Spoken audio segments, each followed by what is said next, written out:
S, வீடு, schools, hotels, store room இங்கெல்லாம் partition wall கட்டணும்னாலும் இப்போ பில்டிங் போனஸோட first choice Renocon Rapid Wall Panels. உத்தரப்பிரதேசத்தின் அயோத்தியில் ராமர் கோவிலில் பிரதமர் நரேந்திர மோடி காவிக்கொடி ஏற்றியதை பாகிஸ்தான் விமர்சித்தது.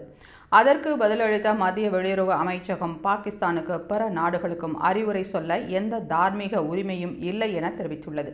இதுகுறித்து பேசிய மத்திய வெளியுறவு அமைச்சக செய்தி தொடர்பாளர் ரன்தீப் ஜெய்ஸ்வால், பாகிஸ்தான் வெளியிட்ட கருத்துக்களை கவனித்தோம், ஆனால் அதை முழுமையாக நிராகரிக்கிறோம். சிறுபான்மையினருக்கு எதிரான அடக்குமுறை, மத வெறி, மனித உரிமை மீறல்களில் ஆழமான கரும்புள்ளி கொண்ட வரலாறு பாகிஸ்தானுக்கு உண்டு. இப்படிப்பட்ட நாடு மற்றவர்களுக்கு பாடம் எடுக்க முயற்சிப்பது வெறும் நாடகம் என்று தெரிவித்தார்.